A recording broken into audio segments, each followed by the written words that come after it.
G'day, listeners. Welcome to Bar Karate, the sailing podcast. My name's Jordan Spencer. It's that time of the week where we get to hang out with some really cool sailors, but of course, I have to share the mic with my two idiot mates. Well, in this instance, one big idiot. Let's first off welcome. He had a voice that could make a wolverine purr. Mr. Nick Bicey. Jordan Spencer. It's good to be back after a couple of weeks in the desert, the middle of Australia. At what I've heard described as schoolies for grey nomads. What did you go to? Some bogan event in the middle of Australia? No, well, it's like the biggest. You'll be there soon with your new four-wheel drive. It was like the biggest full drive caravan camping camper van trailer show in the world. Right. And it had some music there as well. Yeah, 80s music, yeah. So 10,000 people descended upon Big Red, which is just out of Birdsville, which is pretty much not smack bang in the middle of Australia, but bloody close to it. And, yeah, they had a good time, 3 or 4 days up there. Up the Birdsville track, bit of camping along the way with some good mates and all. It was predominantly meant to be a bit of a family trip, but at the last minute, within the 24 hours prior to the event, one of my daughters tested positive to COVID. Oh, God, he COVID again. So I was running solo. Solo? Yeah. Wow. Correct. Wow. Correct. Hanging out that's with what Scott. everyone.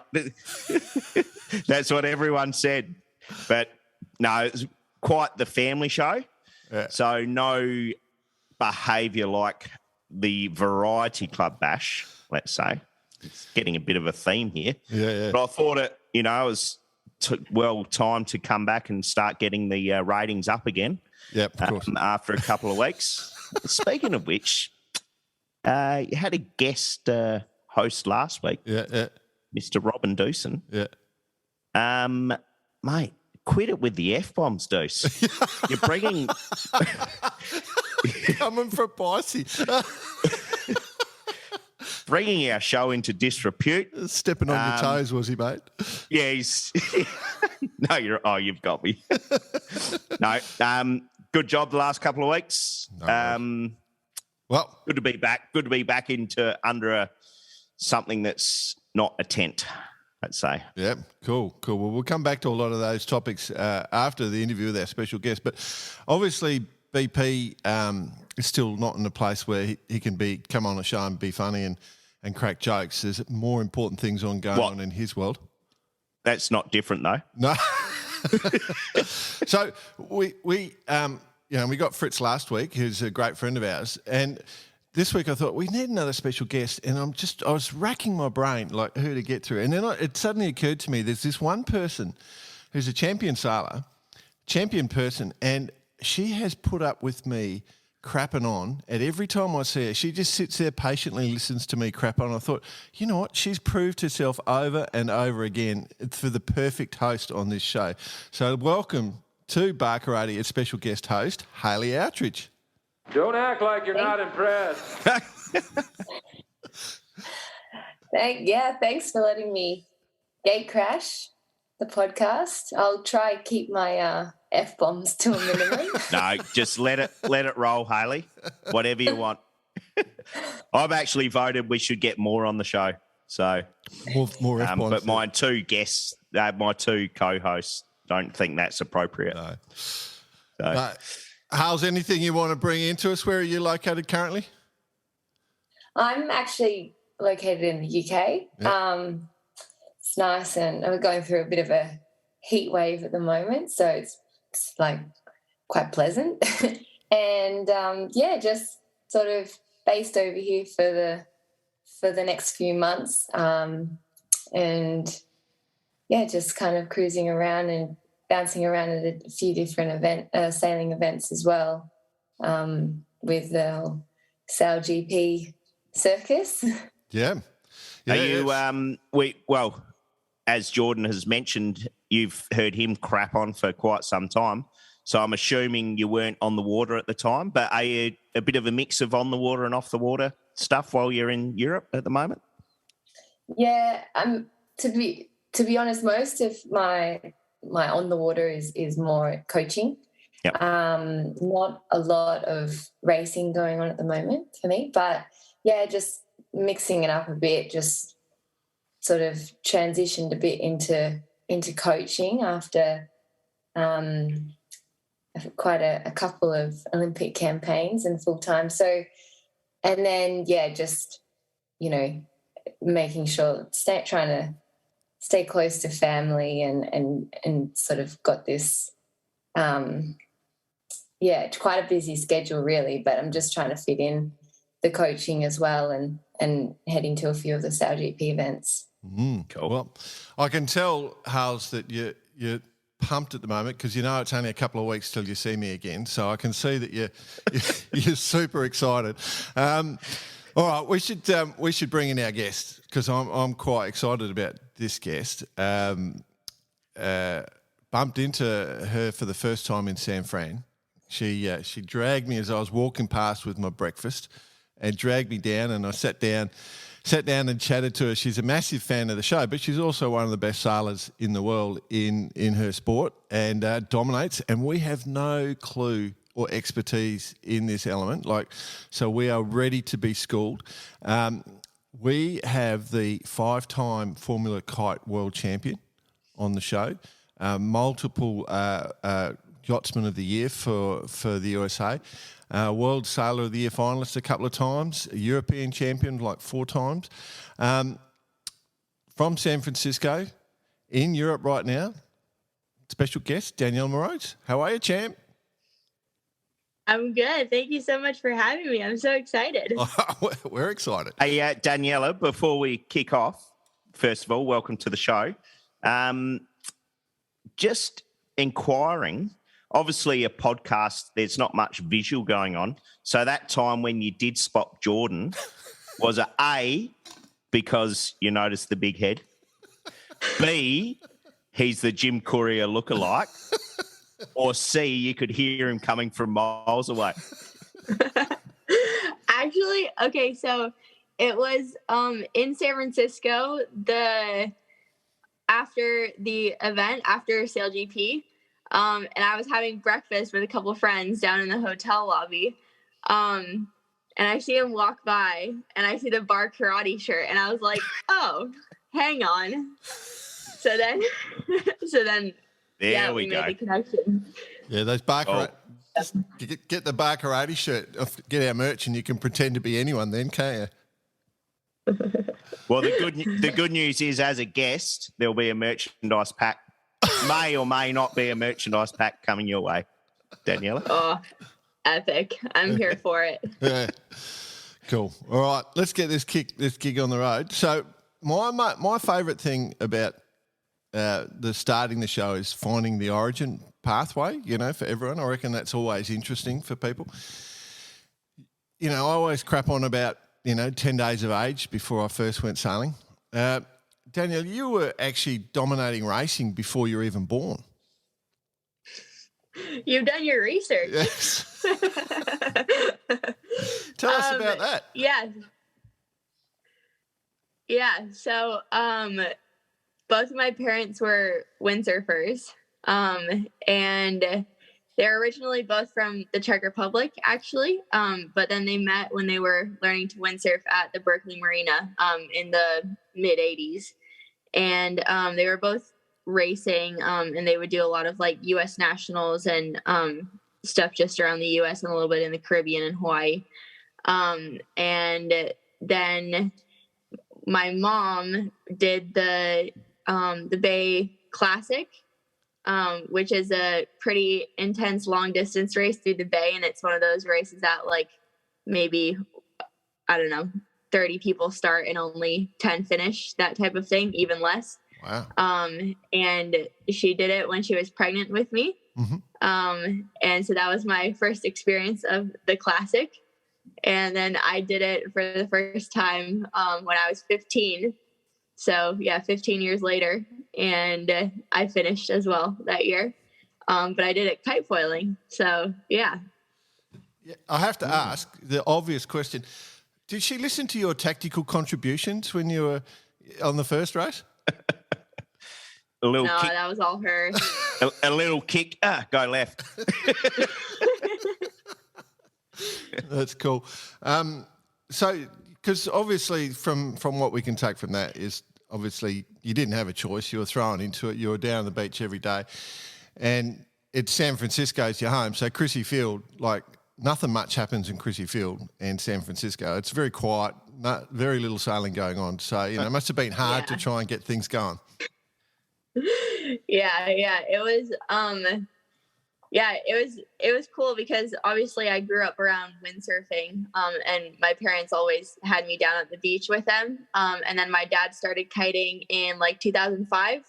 And it really started kind of taking off on the West Coast, and especially in the Bay Area, because all of the former windsurfers were switching to kiting.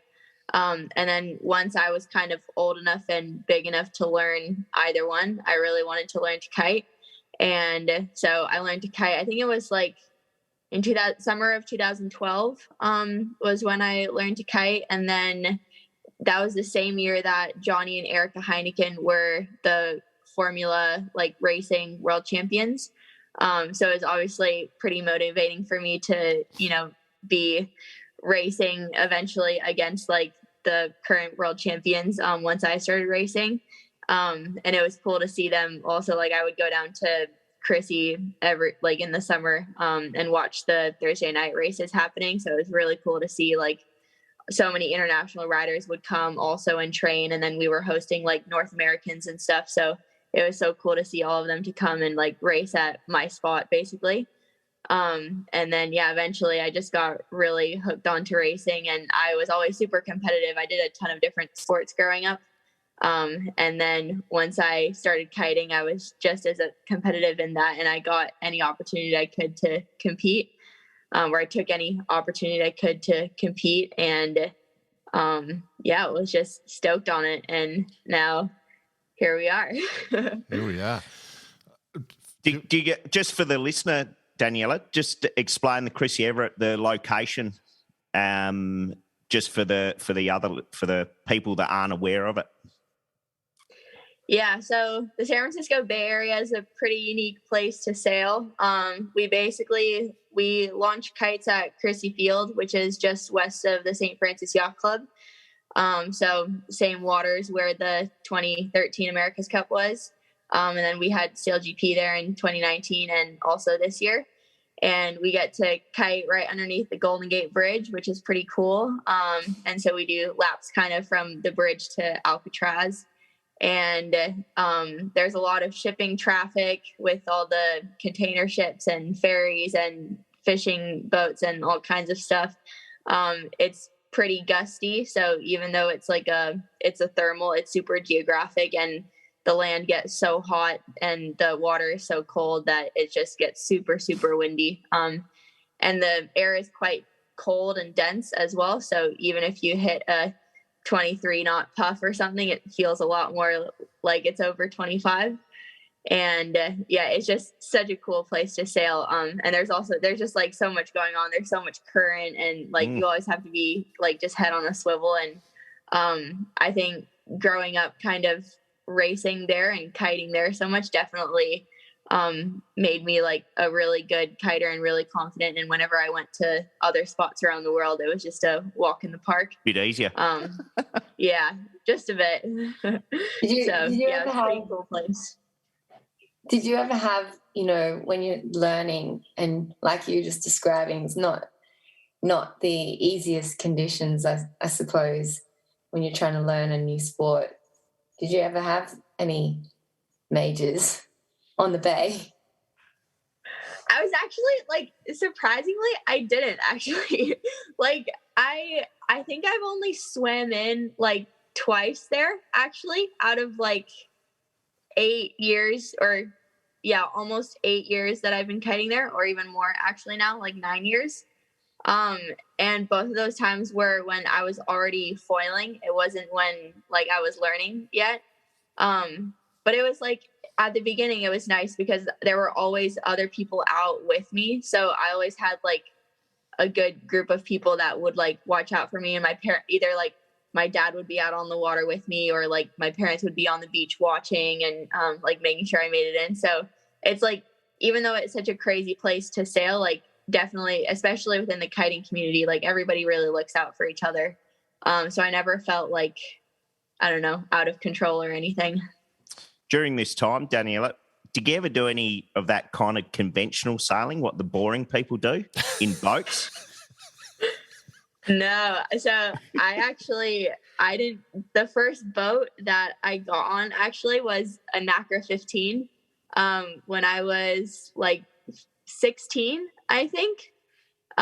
Just because there happened to be like a NACRA 15 like junior camp at St. Francis, and I just kind of got invited to it just to learn a bit. So that was the first time I sailed. But since then, I've done a little bit more sailing, obviously. I don't know about you guys, but I've just gone back. Like, we got to admit, we're not great with our knowledge of the kite foiling world. I'm still focused on. There's a couple named Johnny and Erica Heineken, and who are at the top of the tree. They're definitely coming on the show. I don't care about anything what they've done or what they've achieved, but just that. Just the name. Yeah, the names just grabbed me straight away. So I'm sure they're fantastic. So I apologise to the fans, but I do know actually Johnny Heineken is a bit of a legend. So I've seen plenty of footage from Chrissy Bay, from San Fran. Now with the wing foiling. I've seen a bit of footage of him. I've been watching him to learn a bit, actually. So, yeah, but anyway. All right. So I'll ask the BP question because, he's not here. So we've got to ask the traditional BP question. When did you realise you were good? What makes you good?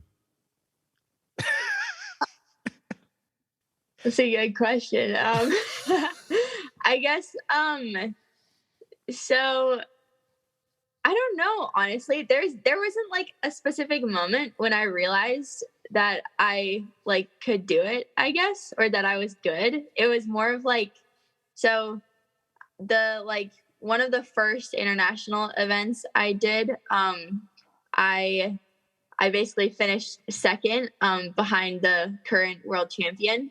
But going into that event, I had been like, I was so confident, and I knew I was capable of winning, just from like, because I knew by then I was already like quite competitive and I was fast, and like, at least when it was windy, like San Francisco conditions.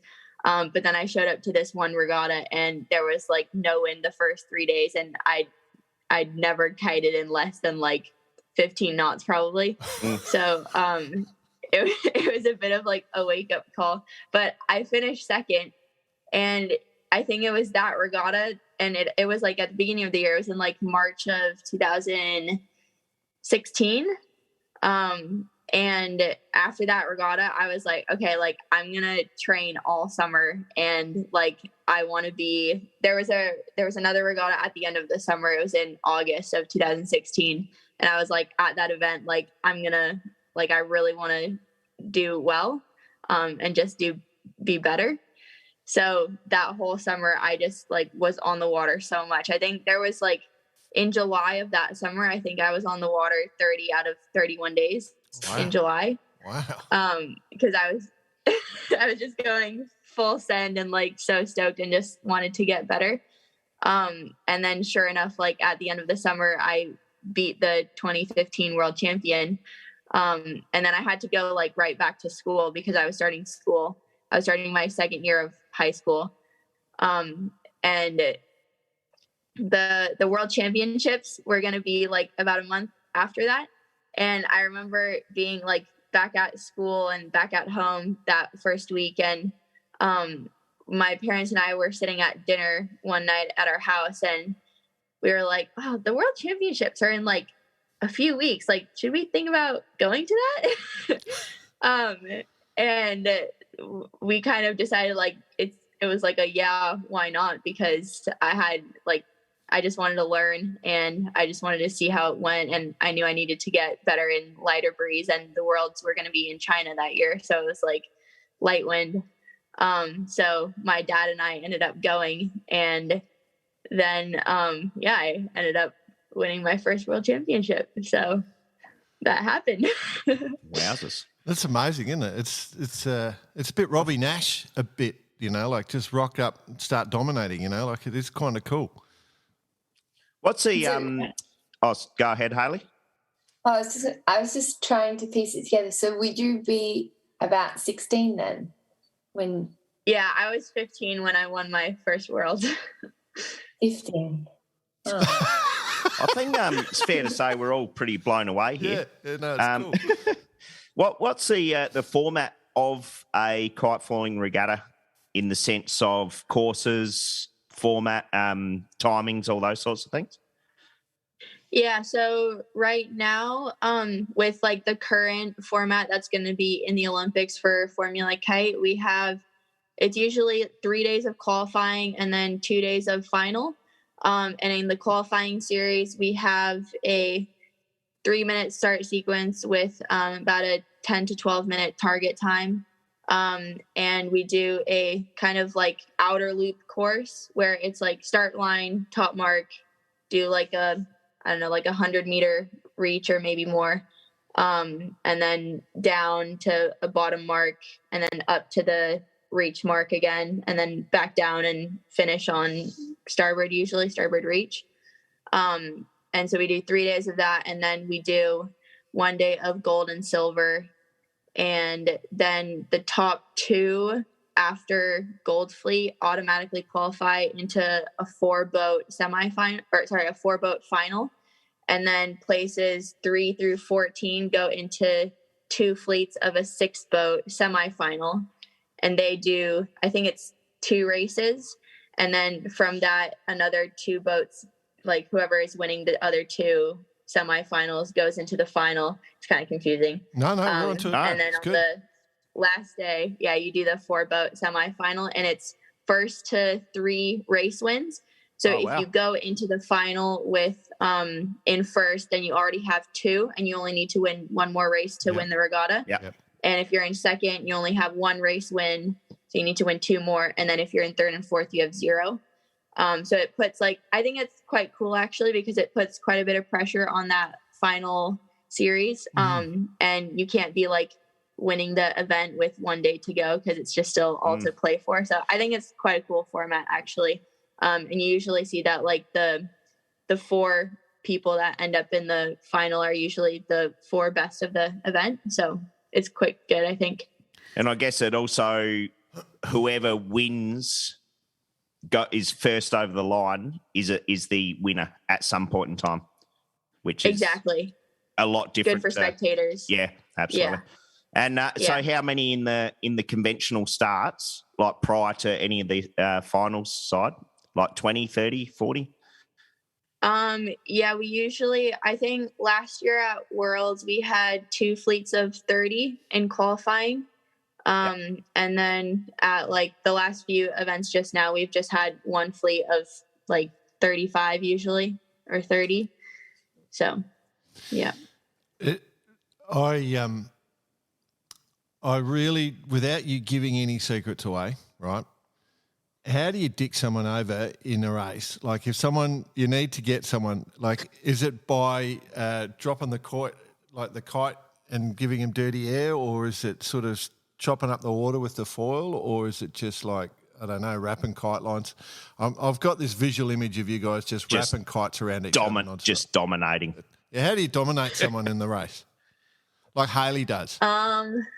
Yeah, I mean, you just need to be going at VMG first off the line, and then give everybody else your dirty air. That's pretty much it.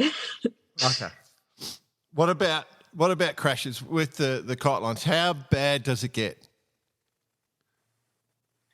When you tangle with someone else, or how often does that happen? Yeah. Actually, it doesn't happen as often as you think. Okay. I think that you just people think it happens a lot more than it does, because that's all the videos that you see online is only the crashes. And there's usually I don't know, I guess in most big events that you might have a tangle between a couple people every couple races or so. But it's usually quite isolated. Unless you have we were racing in Garda a few weeks ago off of Campione, And because the racing was so condensed that there were definitely a couple like bigger pileups, because it's just like place to race to, like you want to bang the wall. So yeah, but it definitely doesn't happen like as often as you think, I think. And it's not as bad as you think, probably. I reckon like someone with my big buff head, you just come in and just it'd cause carnage. But the other thing I reckon where kite surfers are smart, and Haylee, you'll be able to jump on this. You go to a regatta as a sailor, right? You got to pack your container to get there. Then you get there, you got to unpack the container, right? Then you sail a big regatta, and then you got to pack your container back up and move everything along. And it's just a day of hell every time, right? And assembling your boats and putting shit together. Do you guys just rock up with your little backpack and just, you know, like, hey, how you going? I'm ready. I'll just go down the pub now. And at the end of the racing, you just go, chick, chick, chick, done. Right, I'm off to the pub. Do you guys ever just walk around rubbing in everyone's faces that's the scenario, or is it harder for you guys than that? I wouldn't call it a little backpack. I travel with two like almost 2 meter long board bags that are like 70 kilos usually, or sorry, not 70 kilos, 70 pounds. So like 30 kilos. And then I have one bike bag that's like square with my wing, which is also another 30 kilos. And then I have another like duffel bag with my clothes and food. So it's like, it's nice that it's very like compact and that I can just like throw my gear in board bags and take it with me. But it's also like such a pain to travel with because you're that person at the airport with like, that's just dragging your bags and holding up lines and taking up space. And yeah, so it's like, it's quite a bit of work actually. And like the oversized bag fees definitely add up, but obviously I can't complain because it's still like quite convenient. I was just going to say, are you feeling any sympathy at all here, House? Well, I was just thinking, because we used to always, with the Olympic classes, compare, you know, when I was sailing the NACRA 17 and even the 49er to an extent, we just had so much boat work. And you know, and you've got the other classes like the lasers and the 470s, and you think, well, at least, you know, if we're going to do 30 hours of boat work for a regatta, at least we're going fast. But then when I think about the foiling kites, I just think, well, they go so much faster than us. So you kind of get the win-win. I don't do any boat work. Like I literally do none. I even have like people doing it for me because I've just outsourced it. Wow. So, well, I was actually thinking when you go to a big regatta, you come in from sailing whatever it is, and then for a bit of fun, you jump on the kite or a windsurfer and go for a bit of a blast. Whereas here, you've just been blasting around all day anyway. Do you just like, I might just stay out and just do a few tricks and live at large? I mean, yeah, I guess. Yeah, why not? If it's like good conditions and sun's about to go down, you get a little sunset session. I mean, yeah. I see the appeal. Yeah, why not? That's why you can go sailing 30 days in a month because it's super fun. So what was the transition, Daniela, between one, learning and just blasting back and forth, to actually doing courses and learning to start and all those sorts of things? Was that just always from day one, or was it like, oh, maybe I should have a crack at a race? Oh, maybe I'll have a crack at starting. They've got, I mean, we're the Chrissy Thursday night Chrissy Field races, mate. You wouldn't have had any choice, would you? Yeah, I mean, to be fair, it's still a work in progress. I'm still learning a lot. But yeah, I don't know. I guess like I always found racing like quite appealing just because I was always exposed to it because of my parents and like because they were always windsurf racing. So I was already like kind of interested in it. And then when I wanted to try it, the opportunity was kind of there. So I was like, okay, well, might as well just give it a go. And then I kind of like had to figure out most of it. And like my first couple Thursday night races, like my dad came out on the course with me, so he'd like kite alongside me and we'd like go and do the course together. But then he stopped racing once I started beating him. And then I was on my own. But by then I was like self-sufficient enough that, you know, I could start on my own and was just more competitive amongst the guys and wanted to start beating the guys. I love it. I'll be honest. A bloke called Mike Martin told me about you in about 2017. He said, you know, like we were talking about stuff that's going on. So, you know, when you've got someone like that who's out there racing, you know, Mike, obviously US Sailor of the Year, as you've been multiple times, and Master Sailor in the dinghy class. So it's not as though you're kind of surrounded you're in a great circumstance there. That little spot where you are it's a gift in many ways, isn't it? Yeah, absolutely. And I definitely wouldn't be where I am today if I don't know if I'd grown up somewhere else. Cause in San Francisco, like there's so much to be said about just having that consistent, like easy, so to speak, quote unquote, racing practice. And to have like the opportunity to be in a big fleet on such a consistent basis all summer. I mean, we were racing every other Thursday from April through September. And all of those like races really added up, and I was having just such a fun time doing it and learning so much. And the conditions were always difficult, but I just like really thrived in that process. Because I think at the time I didn't even like realize what a process it was. I was just having fun with it. And I was a kid going out shredding with the guys. So, so it was like, it was really cool. And I'm definitely like, I'm very grateful that I kind of ended up in that situation and just in that environment, because it definitely has taken me a long way. It's interesting when you think about it, Haylee.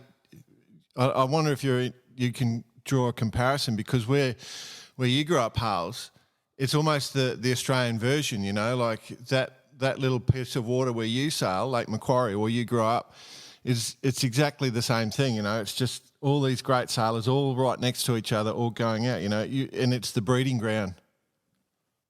Yeah, it's actually exactly what I was thinking of when Daniela was talking. It's not a coincidence, you know. It's not just that there happens to be talent coming out of one little pocket in the world. And I think, if you can be a part of it, it's super special. Yeah. So, you know, for the listeners out there that are looking to, if you can build a group and build that network, you know, where you share ideas, is where I'm going. But, you know, that's what Lake Macquarie's produced, and San Fran, that little spot in San Fran's produced so much talent out of there. And obviously, and I think the key also is that, like, it's kind of happening, you know, because you're just having so much fun. It's not really that intention behind it to be, we're all going to be the best in the world and we're going to have the best sailing jobs in the world. I think you can just probably see that everyone's just having a really good time, and then it happens. I love that. That. Good. Yeah. Obviously, it's not cheap to do all this, Daniela. Have you got a bunch of sponsors behind you? I mean, it's a pretty good proposition, I would imagine, from a sponsor's point of view. Yeah, so we're quite lucky in the like kiting world that there's like several different brands basically in the racing scene, and I've been a rider basically for a few of the brands for quite some time now. So I'm very, very lucky in that I don't like pay for any of my gear right now, which is really cool. And I don't think many other people can say that. So I'm super lucky to have that. And it's cool because I think also like so much of it was the timing was really, really good, because like I started kiting before kiting went Olympic, even the first time. And I started racing before it even went Olympic, like the first time back for like 2016. And it was kind of, at the time we were all kind of happy that it didn't go Olympic in the end, because there was still so much development happening. And like we've come so far in that whatever it is, 8 years now, or 10 years. So, and it's like, it's really mind blowing to see where the gear has gone and just how the sport has progressed since then. So, and to be like, to kind of be at the forefront of it that whole time, like as I was progressing and, how the sport was developing at the same time, I think I got quite lucky with that as well. And to have like sponsors and brands backing you that whole time pretty much is really, really cool. So I'm very, very lucky and spoiled. Actually, I just suddenly thought of something, and it's completely back to a point of conversation we had about 15 minutes ago. Obviously, Daniela, we're all Aussies here on the call, except for you, being in the US. So our view of American school system is what we see on TV, right? So that's all we know. With this kiteboarding thing, were you a cool kid at school, or were you a bit weird? Did people think you're weird, or like, how did it help or hinder at school? Well, yeah, I mean, so I think like to begin with, sailing is just like, it's not part of American culture at all. Like I think the only place in the US where sailing is actually like part of the culture is maybe on the East Coast, like in Newport. Yeah. But it's definitely not at all on the West Coast, apart from like maybe a few small places. And I grew up like just about an hour outside of like the city of San Francisco, in like, sailing was not a thing. And I definitely didn't grow up like in a sailing community, but I was very lucky that my parents were windsurfers and like kind of opened up that whole world to me. And even when I won my first world championship, like barely anyone really knew about it, because sailing or kiting or even like surfing or other kind of extreme sports were just not on the radar, because everybody was focused on like swimming and water polo and tennis and like mainstream sports. And even like, yeah. And then when I started college basically, or university, I really wanted to go somewhere, where like kiting was, where sailing and kiting were kind of recognized a bit more. So that's kind of how I ended up at the University of Hawaii. And it's cool because even like, I'm taking a leave of absence right now, but when I would like go up to a professor and I told them like, oh, I'm going to be missing a week of class because like I'm going to do a kite regatta, they were like, oh, that's awesome. Like, have fun, enjoy. That's cool. Whereas like in high school and even like other schools in the US or even in California, professors would be like, huh, what's a kite, Yeah, right. So I think, it's a very interesting, like, it's just not in the culture. And it's the same with like the way our funding is. And like, we get so little funding as well in like within US Sailing Team compared to like just some of the other teams, which is like, it's fine. It's like, it's just kind of part of the challenge, I think. But yeah, it's just like, it just goes to show how it's just not part of the culture. I just had a little smirk because I can imagine I was on and off, during school times going to various regattas and trying to even explain at that point in time to some of the teachers just going to a sailing regatta and then to conceptualize it. But to actually go to one of your professors, I'm off to the Kite World Championships. Imagine what's going through their head here in Australia. It'll be, Kite World Champion. Yeah, good luck. What kind of kite have you got? One of those diamond ones, or have like one of those ones shaped as a big dragon? Yeah, have fun with all the other little kiddies. What are you studying at uni? What's the study, the course? I'm studying marketing. Ah, perfect. Cool. Yeah. What did you do, Hals? Did you go to uni? No, I didn't go to uni. I was I have studied a little bit, but I didn't do uni because I pretty much went full time into the FX. Yeah. It's interesting how this whole path changes our lives, sort of thing. So I guess I noticed you didn't ask me, Jordan. Well, you went to the University of Hard Knocks, mate, and you've had some great ones. The question I have to ask you: how many Rolexes do you own? I have 3. Oh, is that all? But I gave one to my mom, so my mom has one. Nice. I was going to say that was the 70-kilo duffel bag, just to take the Rolexes with you. Well, we joke about some of the Sail GP teams, especially Ineos. You know, it's all the gold medals are getting caught up everywhere. Whereas you both arms are just loaded with the Rolexes. Yeah, it gets heavy sometimes, you know. I love it. Hey, actually, an important one, like talking about the sport, because you've been through the fight for the sport to get into the Olympics. There's with your sport, I was looking, doing my research. I've come onto this para-kite boarding. How does that work? Just so I understand. Like, is it? It sounds crazy. Yeah, it's really cool. I've seen a few guys like para-kiteboarding here and there over the last few years, but there was just a proper like event in Garda a few weeks ago when we were racing there as well.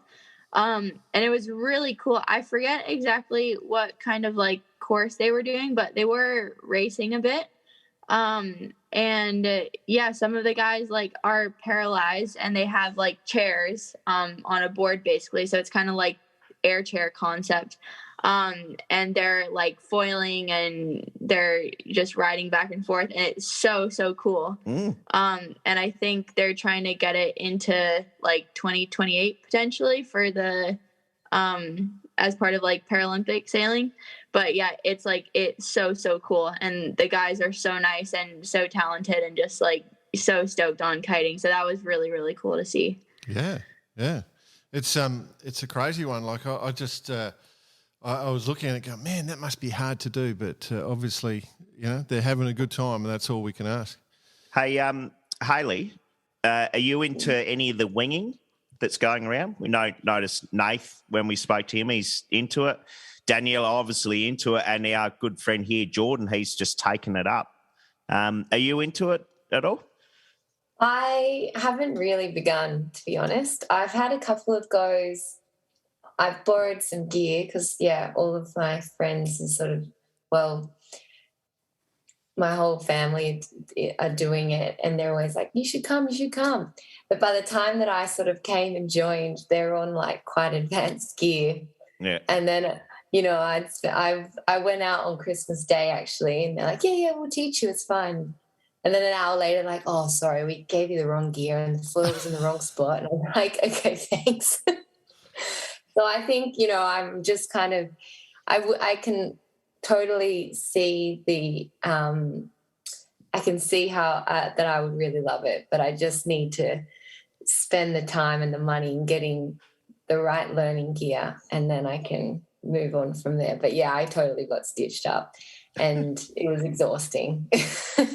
So Daniela, when the winging came out, was it just an easy transition for you, or actually after a couple of hours, it's a bit boring, or you love it? Well, yeah. So when I first saw it, I thought it was really dumb. Actually, I thought it looked so stupid, and I was like, "Why would you ever do that? Like, the board is massive. Like the wing is just like so janky, and it just looks so unappealing to me." But then like over a little bit of time, I started seeing guys riding like quite small boards, and the wings were just like getting a bit nicer looking, and then I started seeing people like riding them in waves and stuff, and I was like, okay, like I could see the appeal there. So then summer 2020, obviously we weren't having any like kite regattas or anything, and I decided basically just to take some time off from kiting, and back at home in San Francisco, like everybody was learning to wing, and my dad and like the whole Chrissy crew was just winging. And even now, like there's barely anyone kiting at Chrissy anymore because everybody's winging. But yeah, so I started to like I tried winging, and it took just one afternoon, and then by the end of the day I could hop on like a really small board, which is way more fun. Highly recommend small boards. But even now, like, I'm not gonna wing unless it's like at least 20 knots and I can like do a downwinder in waves, because otherwise it's just like kind of lame. But that's just me. I totally see the appeal though, because it's like, it's so simple and you can just like go off the dock or whatever. So I totally get it. But yeah, for my purposes, I'm like, I can go so much faster kiting. And unless it's like super windy, I don't want to go wing, because then you're just like pumping the whole time and on a giant board and it's not any fun. So, yeah. So I was going to ask for any recommendations for Jordan, because he's getting into it. Well, I haven't given you shit about this for a while. Okay. Or actually asked how far you've gone. Any key recommendations apart from getting the centre of gravity a little lower that he carries above his shoulders at the minute? I mean, so the key is just to start with a really big floaty board, and that's just going to make it super easy for you. And then just like have someone like take the wing upwind and just do like a downwinder basically. And get a feel for like kneeling on the board and seeing how the wing, like how to hold the wing and stuff. And even practice like before on land, like figure out how to hold the wing. And the one thing that really helped me was just thinking about keeping your upwind arm like higher and straighter than you think it needs to be, because otherwise you'll be like dragging the wing tip on the water a lot. But yeah, there's definitely some wings that are like easier to learn on than others, and some foils that are easier. So you kind of have to like figure out what is going to work well. Don't worry about me. Master of awesomeness. I'll just nail it first go. Easy. No stress. I'm more interested in, we got to get towards the Olympics here, because the Olympics are coming up. With the your gear, right? Where does the work go? Like, obviously you don't do anything. You're the rock star, you know, you give the board and the foil and the maintenance is all handball. But what about actually rig shape, or, you know, is there any development that's allowed, or, you know, like do you get to the detail of your kite strings, you know, specific materials, or what goes on there? Where's the big gains?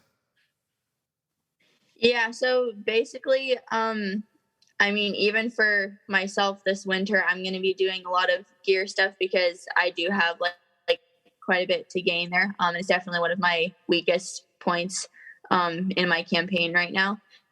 The biggest thing is just like the tuning the bridles. So on the kites right now, we have ram air foil kites, which means like you don't actually pump air into them. They're just like the open celled, kind of like paragliders.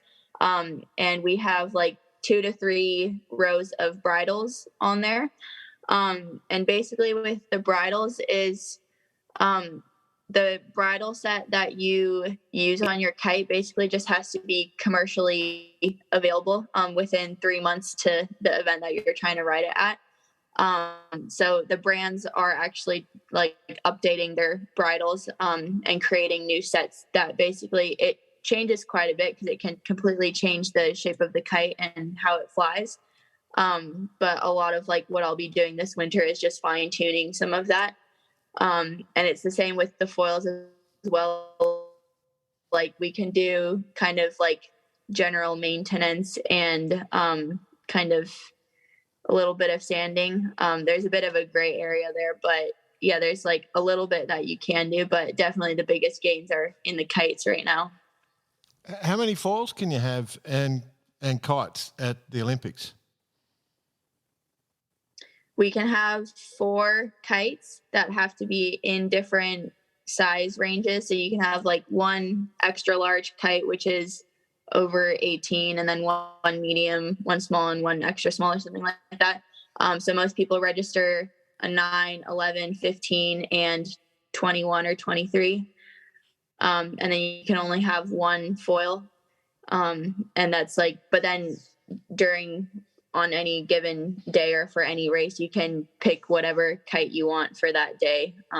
So yeah, and you can change throughout the day as well.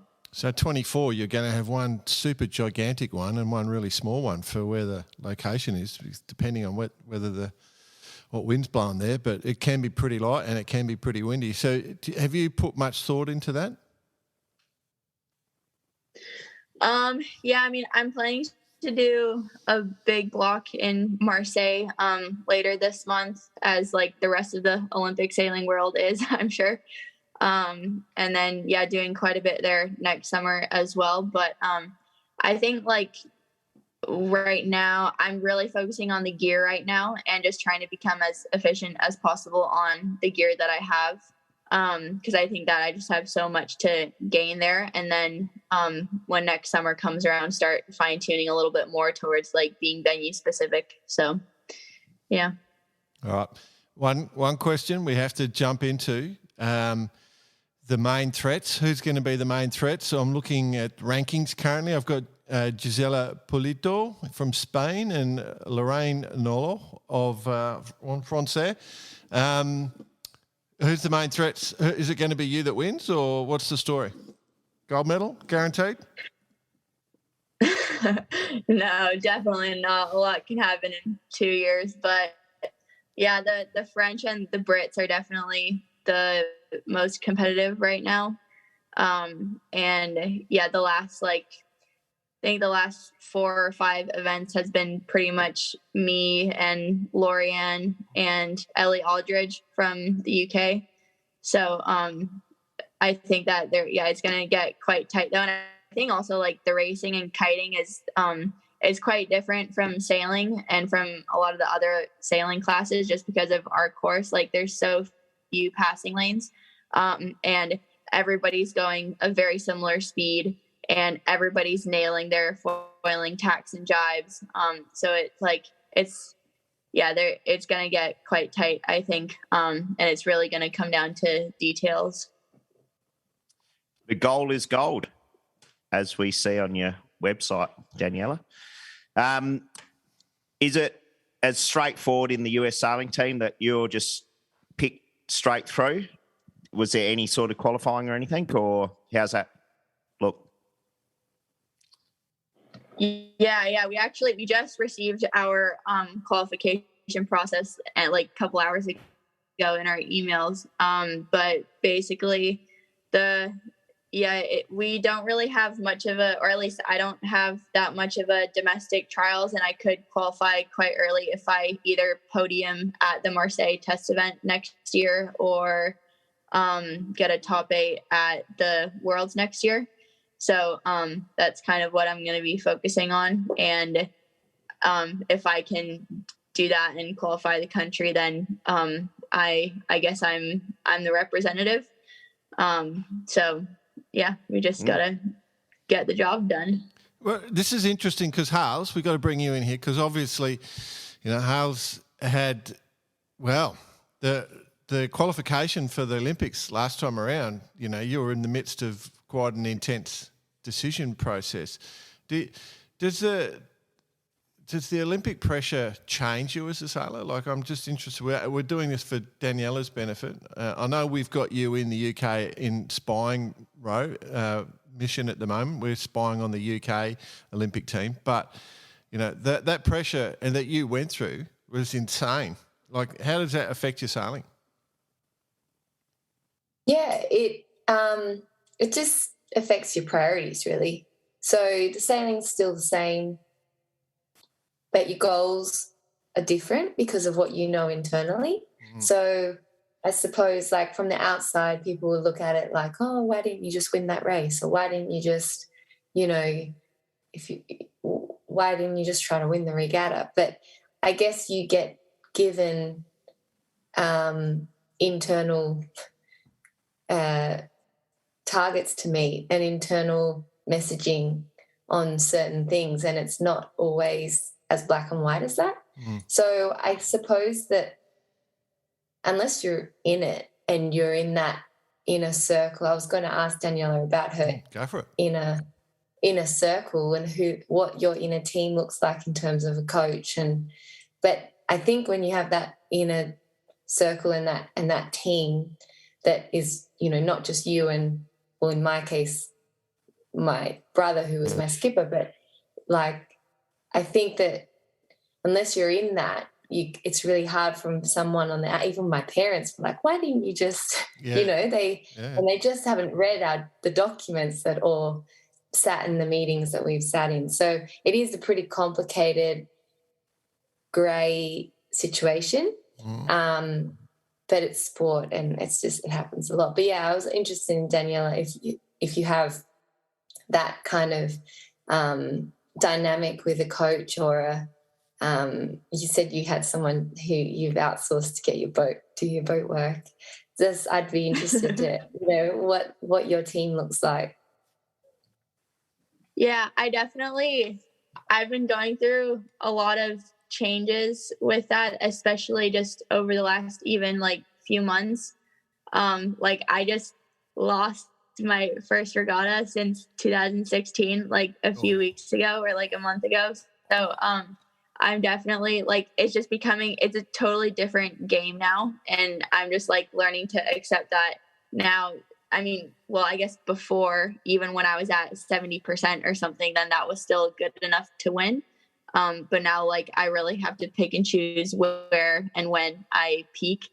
And definitely, like, having that circle of people around you is so important. And I'm going through some, like, changes in who I'm keeping in that circle right now, basically. And there's definitely going to be some changes to that, like, over the next couple months. But yeah, I definitely see, like, I've already made some changes to that, and I already see like such a big difference just to how I can approach things now. And I get a bit more like kind of like healthy outside validation, and I have like people that I trust that advise me on what I feel like I need to be doing, and they'll give me their perspective, and I trust them that they have my best interest in mind. So yeah, like having those people definitely makes such a big difference, because it just helps you with your whole program. And yeah, it just allows you to do what you need to do, I think, and do it the best you can. So Daniela, without digging too deep, if someone's part of your team and they haven't received a WhatsApp or a phone call in the last week or so, they flying back home or?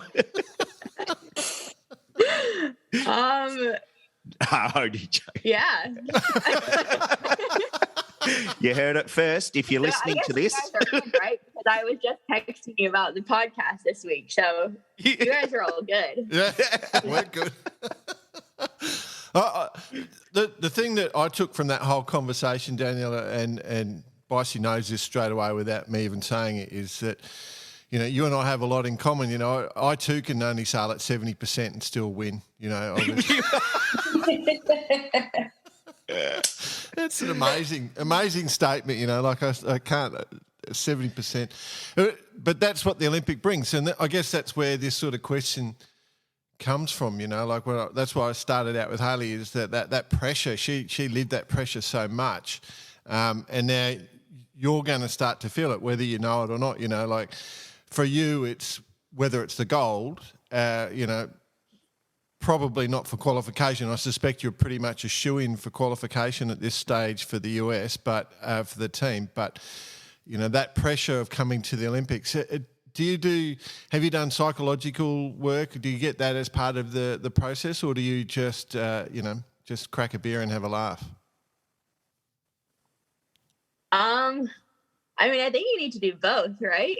I think you do, yeah. Like, yeah, I think you need to have the serious conversations, and I have someone that I work with on that for sure. But I also think, yeah, you also, like, I enjoy what I'm doing right now so much, and I feel so lucky that I get to, like, kite full time. Especially right now, like I finished school in the spring and I have a leave of absence right now. And I like 100% of my time and energy right now is just kiting. And like, I've just always dreamed of being a professional athlete and being an athlete, like for my life. So to like get to do that now is so cool. And so I think like, I definitely still, you know, I'm able to enjoy it a lot, even though like I still have those hard conversations. And I think I'm quite good at like balancing those two things out. And I know when I need to like be serious about it, and I enjoy that side of things for sure. But I'm also like, wow, I'm so lucky to get to do what I do, because there aren't that many people that get to have this experience and get to just like sail for a living, basically. Not that I'm making a living or anything, but like I get to do this full time. So it's a really, really cool position to be in. And it's pretty exciting. It is cool. It is super cool. Go on, boss. You're going to ask something or Well, something? I was going to lead in. One topic that we haven't spoken about yet is the opportunities that have opened up, and obviously Sail GP is one of them. Tell us about that little process quickly. I know we're kind of pressing on time a little bit here, but it's important to get that in there for sure. Yeah, it was, Sail GP, especially last year, I did the first 5 events, I think, and it was just such a cool experience. And I had a little bit of sailing experience before that, not a ton, but obviously I had kited a lot and I knew a lot about foiling, and I had still just like so much to learn. So it was really cool to get to like learn from these guys and be a part of that team. And now I'm obviously super focused on trying to get a medal in 2024. So my priority is definitely in Olympic sailing and not pro sailing right now.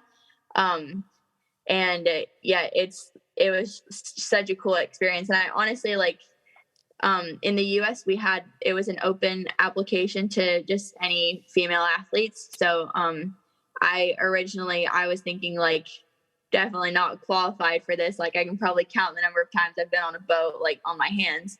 But I was like, it's still like a really cool opportunity. It's not something that I could like pass up. So I applied, and then I got the call from Jimmy like a few weeks after that. And he was like, when can you come to Bermuda? So it was really cool. And I think it's cool to see the more kind of legitimacy that has also come from that. I think like kiting has always just been a beach sport, and not like just taken as seriously amongst the sailing world, but to get to like represent that side of kiting and to show that like the sport is so much more professional now, and it's still developing, and it's super high performance, and our racing is just as difficult as any of the other sailing classes. Like I think that speaks a lot about just how far the sport has come just over the last decade. So I think like being part of Sail GP also gave me the opportunity to kind of like showcase that to show that like kiting is actually part of sailing and it's super applicable, and I'm doing all the same things that the F50 is doing, but I'm just doing it with my feet, rather than like with buttons on board. So, it was a super cool experience, and definitely hope to be back a bit more later this year, depending on how it works out with the Olympic calendar. Were you on board one day and you just going, you know what, guys, try doing it this way? Have you had that conversation at all, ever on board? Hey, Jimmy, just give her a little tweak that way. Yeah, mate. little more windward heel. Yeah. No, I think like I was just really happy to be there, honestly, and I was just happy to like get to learn from them. And I just tried to absorb as much of the knowledge and wisdom as possible. So, it was a really, really cool experience. And I got to do a little bit of flight control. I did a little bit of grinding, and it can be a really intimidating environment, I think. And especially like my first event, I come into Bermuda and I'm walking around the base, and there's like Ben Ainsley, and there's Tom Slingsby, and there's like all these people that have done 3 America's Cups and Haylee have Outteridge, 2 gold medals. Jordan And Spencer. I'm just walking there like, I just know how to fly kites, and that's what I do. So it's like, it's quite a different environment. So it was like really cool to get to be part of that world kind of, and to see how things are run in the more pro sailing scene. So it was really cool. That's awesome. We're kind of out of time, so I've got one final question. But Hales, do you have anything you want to get in before we sort of? I just had one question about the Sail GP. You were saying, it's obviously like you wanted to be like a sponge and absorb as much, but I'm just curious, like I've spoken to some of the other girls, and the things that they're learning is really applicable to their own sailing and their own classes. And I was curious what being in those debriefs and on the boat and around these professional sailors, was there much you could apply to your racing? Yeah, I think a lot of the takeaways were more like just about the program kind of, and just like the schedule and being super efficient with your time, because a lot of people don't realize how limited time there actually is for training at Sail GP. So usually there's only like maybe 2 to 5 days of training leading up to an event. And on those days, you maybe get like 2 hours of sailing time, maybe a little bit more, but usually less. So you're super limited on time, and you really have to make the most of it. And so I think like a lot of that, it made me realize like how, like right now I have a little bit less than 750 days until the games. And it's like that clock is constantly ticking, and it's so much of it is about just making the most of that time and being smart with that time. So I think that was like one of the biggest takeaways actually, was just the time management and being efficient and learning as much as you can in a short amount of time. Good. Cool.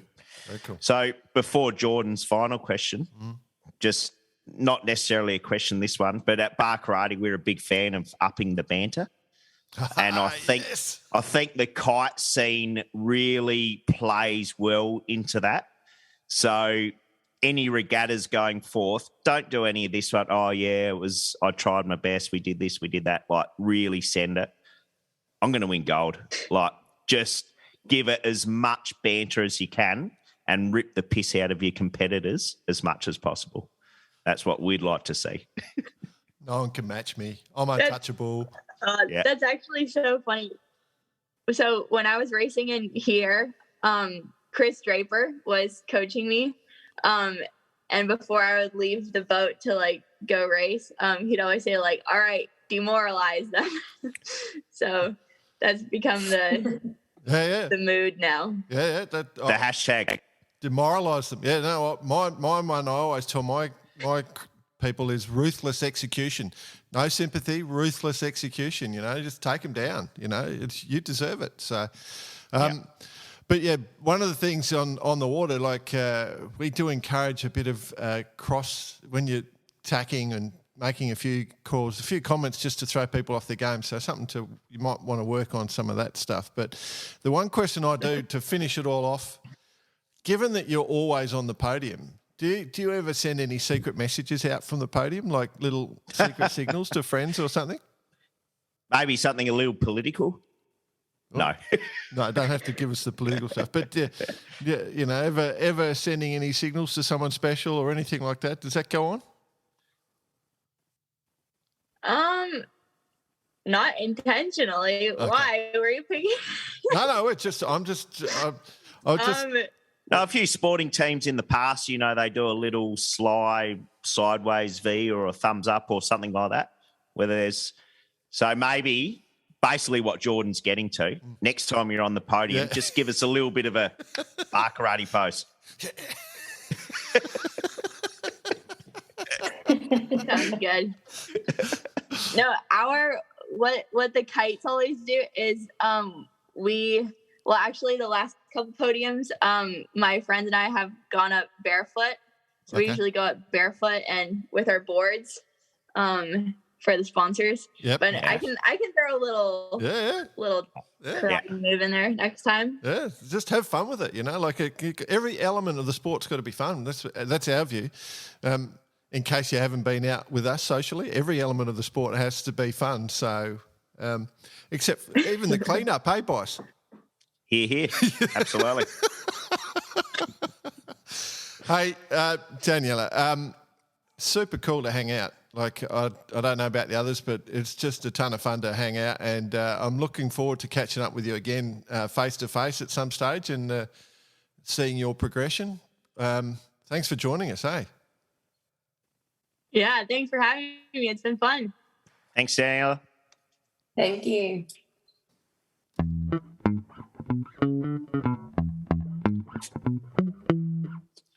Bloody kids, eh? I'll tell you. Mate, don't know about you, Jordan, but definitely made me feel pretty old. Oh. We've had a few youth, but Daniela's not youth at all, but the sport itself is not our traditional yachting, you're heading down to the yacht club in your whites, so to speak. But it's a whole different world. It is. That's what really grabbed me. The whole, it's an Olympic sport now. You can see how attractive it is for the viewers. But they're going super quick. They're cool people doing it. No brainer, one for the Olympics in my eyes. But yeah, pretty cool. And Haylee, I guess that when you were during your Olympic time, you were in the cool boats. Oh, yeah. Now, this is kind of the cool boat. Not that. Ours weren't that cool. For a lot of people. No. Well, there's a certain, I think there's a certain like nerd element to what I was doing because, everyone's geeking out over systems and there's so much, we've spent so much more time doing boat work than sailing. So nice. I think they've got their ratio the right way round. I think you're onto it. It's actually a fantastic point because apart from really at the top end, there's limited amount of training, right? As your standard club sailor, you just go out and race. It's a bit like your weekly golfer. You just go out and play. You don't actually train as such. Whereas kiting, so easy to get set up and you're on the water. And as we know in sailing, it's time on the water, which gives you that ultimate edge. So the ease of doing that has obviously, thrown her 30 days out of 31 on the water. I know. Imagine the advancements here. Yeah, I thought that was incredible hearing that because, sailing a boat, it's almost, the boats that I was sailing, that's not possible. We can't really do that unless we're putting in 12-hour days doing the maintenance at the same time. And I thought, how cool is that? Like, she comes second once. And it's like, that's not good enough. I'm just going to go and sail every single day and then 2 months later wins. Yeah. Yeah. It's insane. I'm interested actually because literally just there is going to be the course for the 2032 Olympics for her class. It's literally just there. And they had a test event up here a couple of months ago, which I did a tiny bit of commentary on. Just so I've called some their kite falling stuff. And it's pretty quick. They're very quick. It's much better than you think. Like a lot more tactical. It's the closest correlation is probably Sail GP. It is a tight course. There's not many passing lanes, but if you're not in the pressure, you're not gonna you're gonna lose out. You need to get in front of that pressure and stuff. So it is quite interesting, but starting is critical. So. Super cool. She's just positive, hey? Like when she grabbed me for that breakfast, she was just so pumped, and so excited to try. And she's always perennially pumped, I think, is the best way to describe her. So actually, it's probably a good time to mention, if you are looking for a bit of merchandise, hit us up on the website because you never know who could drag you down. Yeah, that's it. Yeah. That's true. Cool. All right, good luck. Good luck, Daniela. We'll see you soon. Shall we get going? By the time this goes to air, I was just going to say our club events. I did want to mention the Battle Royale that's coming up this weekend. Well, it would have just been finished this weekend. I'll go down and have a bit of a look-see. The Yacht Share Queensland Fin Champs. the interesting thing about this is everyone's coming to town for this. So there's going to be like 40-odd boats. Rafa Trulio's come. He's here. Yep. So silver medalist, 4-time Olympian. Brendan Casey's going to be here. Rob McMillan, who's right at the front of the fleet. And quite a few guys coming. So the Finns are having a big thing in Queensland, or Brisbane, which is just down the road, about 100 kilometres from where I am. So that's probably the club event I wanted to mention, or it's just been. So congratulations to, don't know. Whoever wins. Yeah. Who's going to win, Hales? Who's going to win? I don't know. I'm going for Knocker. Yeah. Is he sailing? No. Oh, damn it. Yeah, I haven't even looked at the weather. So anyway, it'll be a ton of fun, I reckon. So I just wanted to mention that. Should we just quickly do Jack Lloyd Listener of the Week before we roll into the hot topics? Yes. Okay. There's two nominations. So Thomas Quick sent me a photo whilst you're away, Bicey. Mm-hmm. It's a photo. Somebody has taken a Land Rover Defender and taken the wheels off, plonked it in their office and made the whole thing a desk. And they've got a full Land Rover Defender office as a desk and the whole setup. So you walk into the office and you just see like a Land Rover's bow. Oh, mate, you could have worked harder on it than that. You walk into the office, you slip over, all over the ground.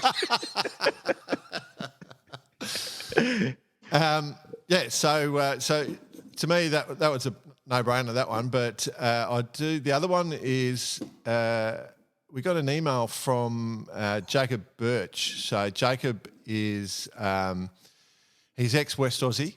And the East Frio... Good email, Jacob. Yeah, it's a good one, yeah. So the East Frio Yacht Club had the Rumble in the Reach format.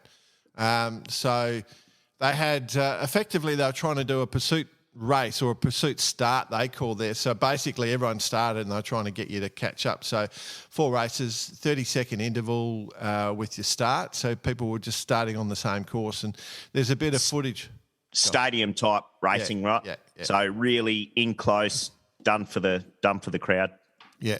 So, Hals, we went up against each other at that one in Newcastle, that stadium racing, and it was good, wasn't it? Well, probably not for you. It was great for me. I was sitting next to the bar drinking, and you had to listen to me crap on. Is that the downside to stadium racing, where you get to go out and sail, but then you have to come back and sit next to an idiot and you can't get away too much.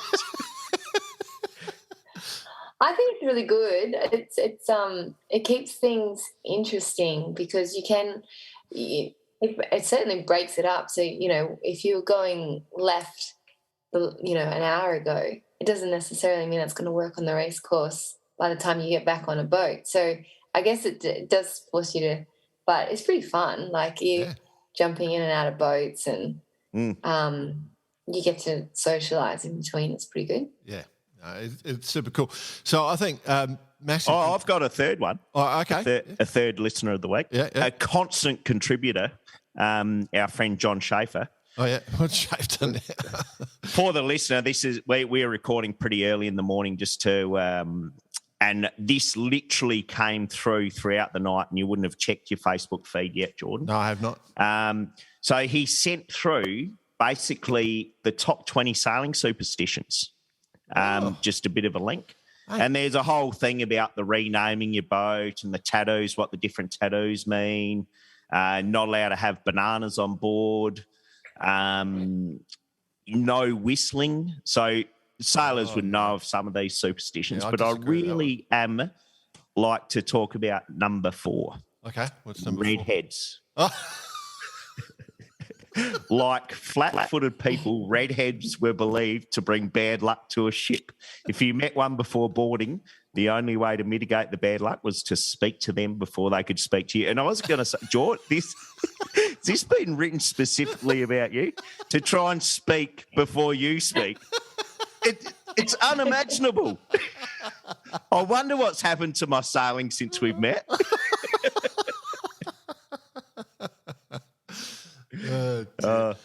So, Shafe, you're not going to win Listener of the Week because, but you're in contention for Listener of the Year once again. Once again, yeah. More consistent than Australia Post is Shafe. How's actually? So just let's award it. So Thomas, quick for me, the disco desk.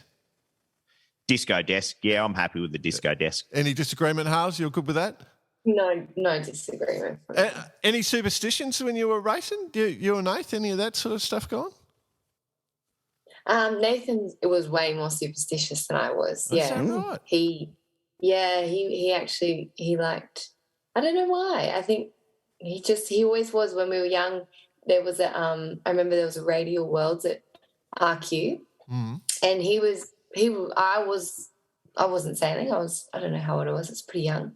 And Mum and I were there watching him, and we'd go every day, go out on the coach boat and watch. And then the last day, he was winning overall. And the last day, I didn't come. I got a better offer. I went, and he came second.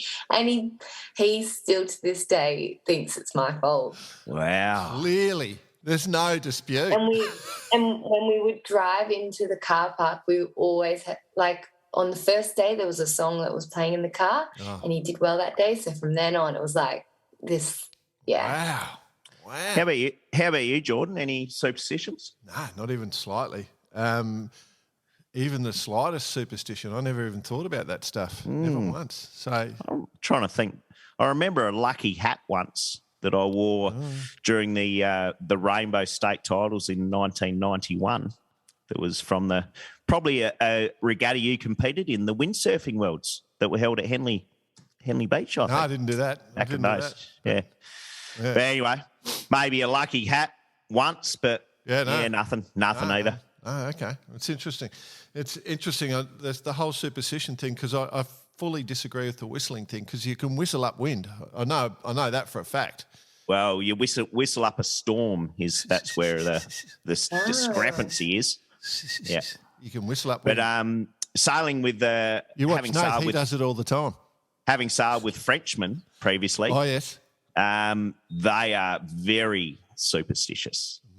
So no rabbits, like anything. I remember sailing with Seb Joss, and we had a can of Quick, the milk drink, the powder, and it had a rabbit on it. Oh. And he's come out of the coach house with the picture of the rabbit on the Quick and just threw it over the side. And you see all us kids that grew up on bloody having Quick. No. I hadn't heard of the rabbit one before that, but very superstitious. Actually, listeners, if you have your own superstitions, maybe send them in via the 18 different bloody ways you can do it, and we'll filter it out and see what we can come up with. Okay, very cool. Ole, ole, ole, ole. It's hot time with Bicey. And Hans, you're lucky, Haylee. Normally, when that song comes on, I do a bit of a dance for the boys. I currently, my trackies, I've got the trackies on that rip down the side, just whip them off. But yeah, you're lucky. It's a bit early. So, right, it's too dark outside. Let's set the rules here. Obviously, it's Hot Time with Bice where he throws out some topics. But Hals, because Bice has been backcountry and he hasn't probably got that much interest in, you're welcome to throw any topics out you want as well. Okay. Thank you. Thanks. Lead off, Bice. Lead off. Okay, I've got one question. Yep. Who during the last week achieved a world record?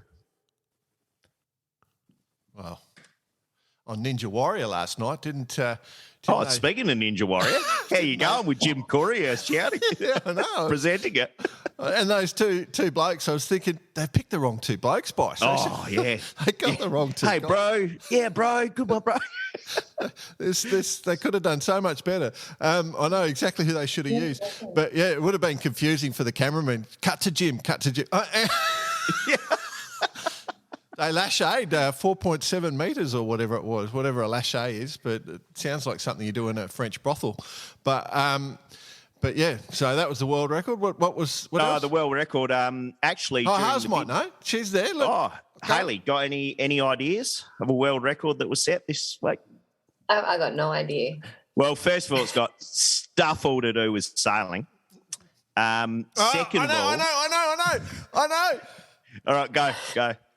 The most number of people doing dancing nutbush shitty limits. Doing the nutbush, correct, at the Big Red Bash.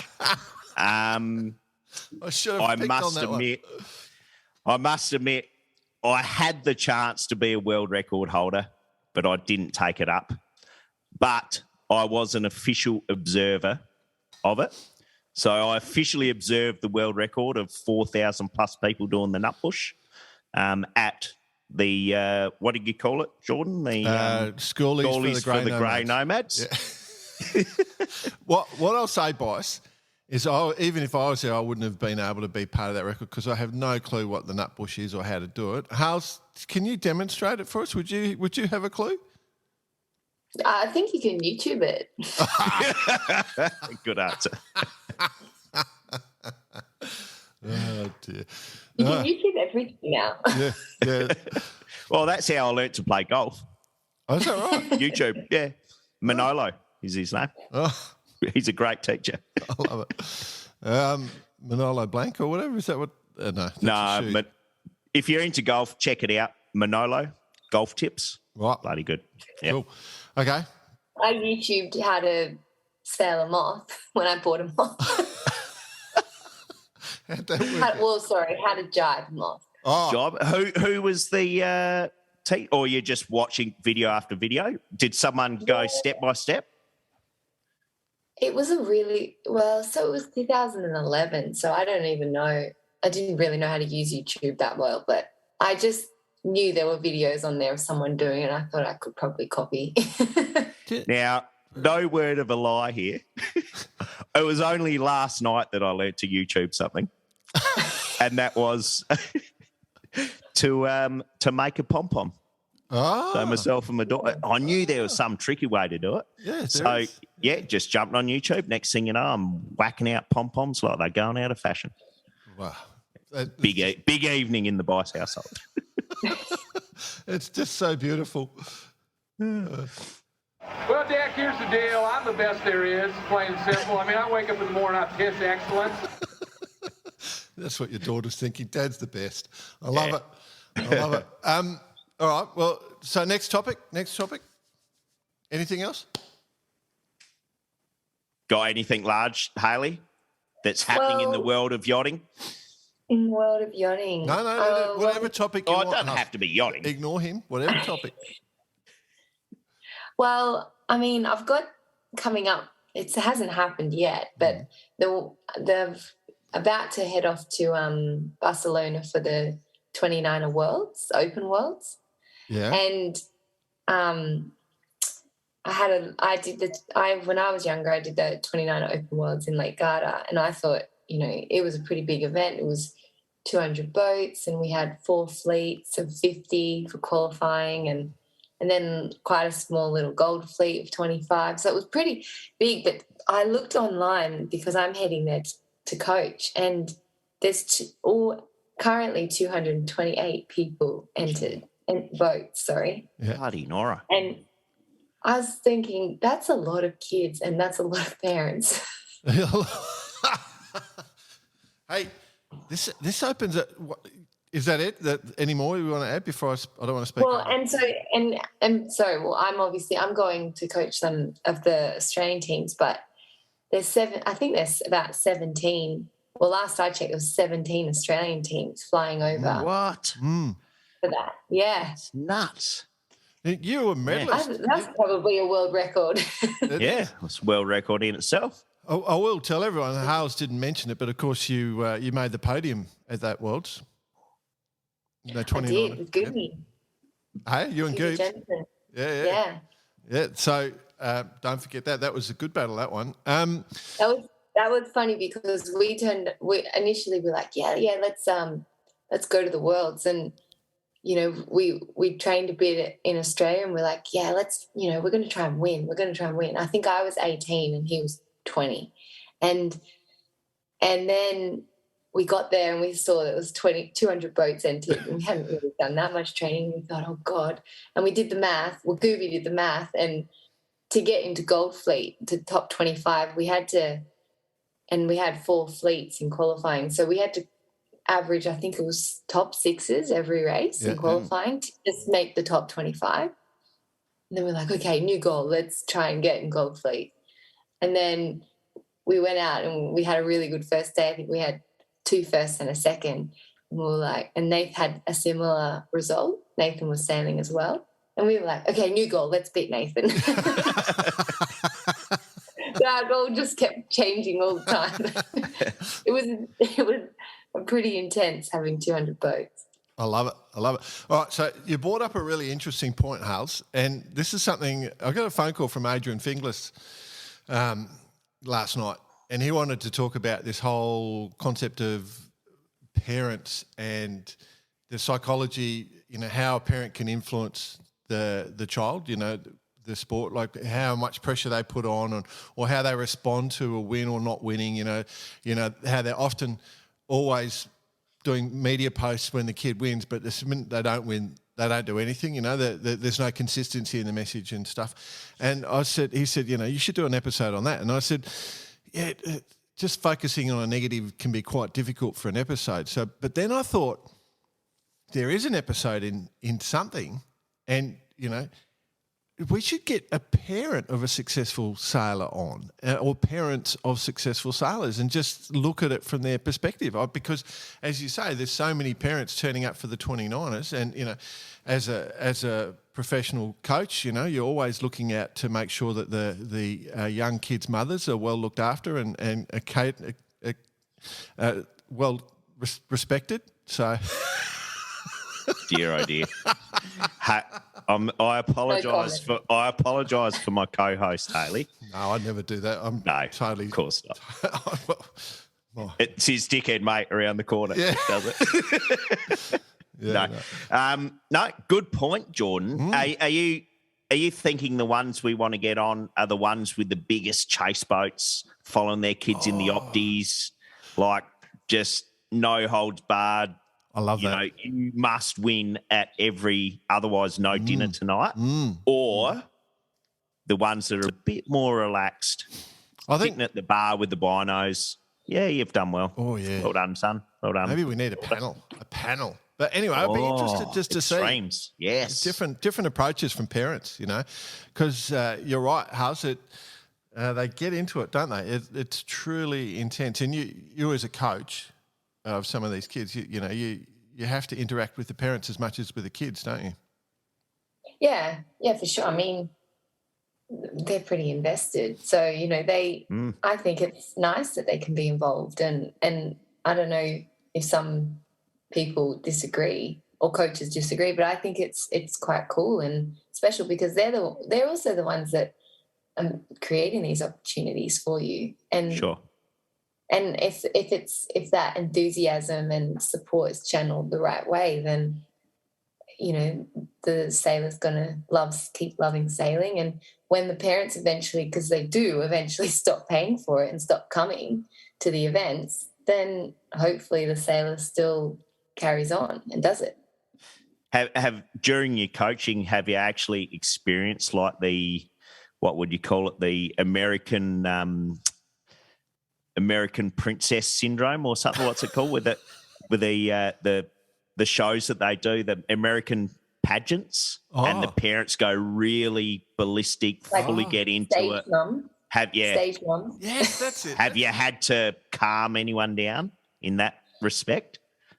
I haven't. No, I haven't. But I haven't been coaching youth that much, really. So, I mean, I can't really comment, but I haven't seen that, and I haven't seen it from from my own experience as a sailor either. So no.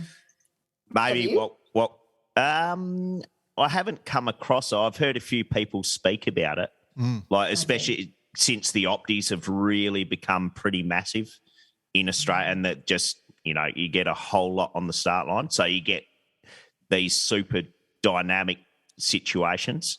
Some parents are fully relaxed and just letting the kid go out there and do their thing. Some parents are just fully into it, like I was saying, with the biggest chase boat. Yeah. And they have to be stuck right down at the pin end of the line to make sure their kid does well. And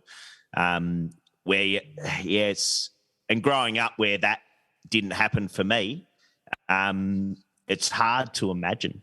But I think our sport's probably one of the good ones when you see some of the carry-on that goes in tennis and a few of those things. Yeah. I was coaching a regatta in Australia before I came over here, and we were on the course with the 29ers, so I was coaching another class, and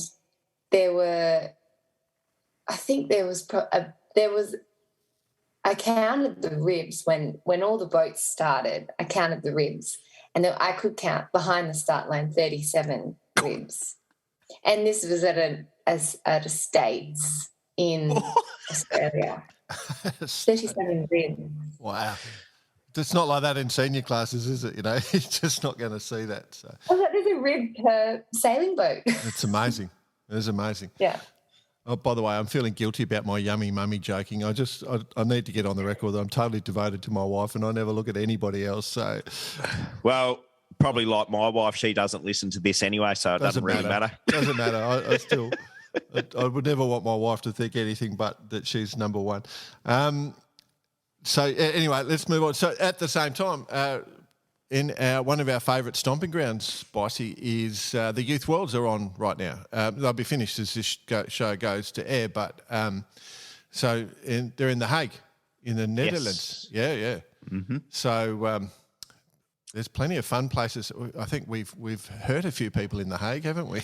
Well, we should be a little bit careful. Some of the places we went to is probably not appropriate for the youth of today, but they may learn a few things and open their eyes into a more of a liberal type area, liberal type nation. In saying that, I don't remember much of The Hague at all. As far as a nation that is going to support a regatta, great. I mean, great huge.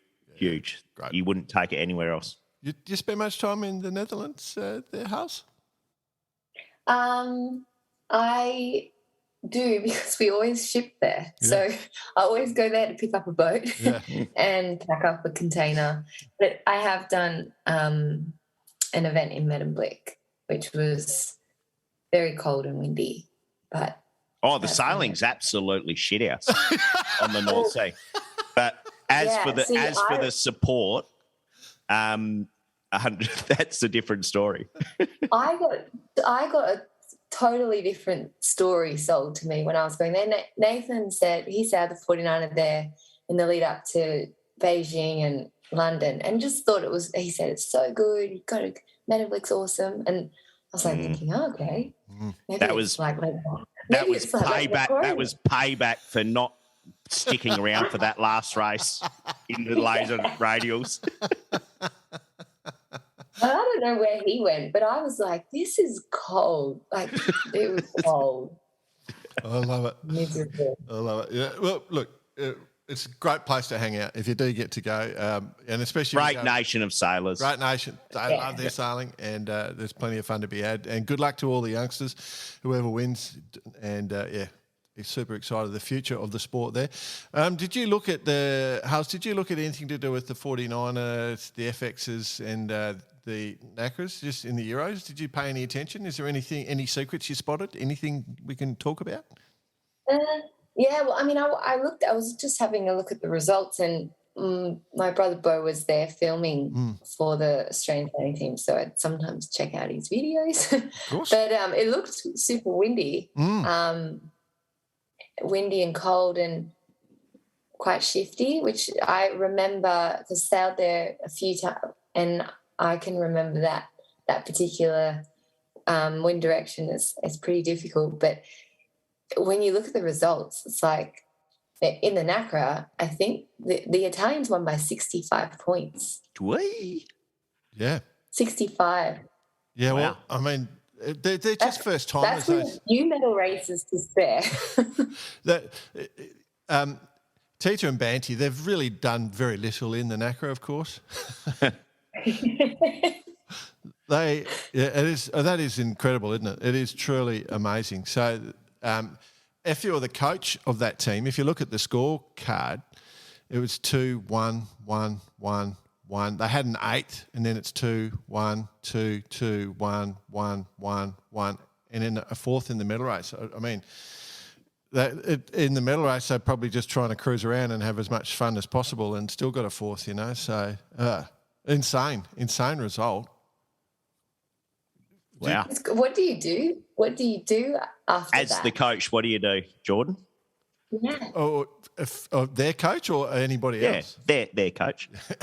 Just you pull the boat apart as quick as possible so no one can have a look. So at no one can measure the centerboard angles. The daggerboard angles, sorry, not centerboard.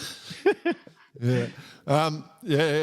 It's that's boat speed, pure boat speed. So it's a fantastic outcome for them. But the question is, you got 2 years left? Do you slow down? No. I don't see any benefit from slowing down. You tell me. You got to put the foot on the throat. Yeah. And what did you say? Respectively, Jordan. What was it? Ruthless execution. Ruthless execution. Yeah. From 2 years out, foot on the throat. We've got gold around our necks already. Yeah, well, the other thing is if you look at the scorecard, Italians in 4th and 5th, so there's a really strong team there as well. So, no, I wouldn't. I'd take I know what you could do is you could put that package away and put it away. I know plenty of sailors. Yeah. And try and replicate in a different. Yeah. I know people that put a mast away and sails away because they go, okay, that's my fast mast, or that's and pull it out. Ben put his fin away for quite a while. Yeah, something for like Olympics, right? Yeah. Yeah, and so you can just or you could just practice. Yeah, but you want to try and protect your knowledge, but you don't slow down. Ruthless execution in the women. Martine and Kahina winning the FX. And then Bowton and Trittle in the. So it's all pretty much the favourites at the moment in the Euros, wasn't it? Yeah, no big surprises. I don't think. Good work. Yeah. Good work. They find their way to the top. Do you know what was the big one for me this week? I've got to say. I think Peter Jan Posma, we have to recognise his achievement this week. You guys pay any attention to that with the Finn Masters Worlds? Negative. He won the Finn Masters Worlds. I think he won first. He's the first person in the history to win the Gold Cup, and so the Open and the Masters in the same year. Oh, wow. It's never happened before. So, PJP, Ledge, Dutch sailor. Nailed it, Pedro.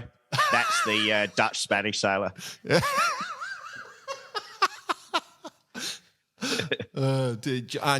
Jan, that's German. So let's just touch German, Spanish sailor. Yeah, coast to coast. If you dominated a regatta house where you just won everything with first, have you ever done that? Have you ever had a first? No. No? No. Imagine. Have you?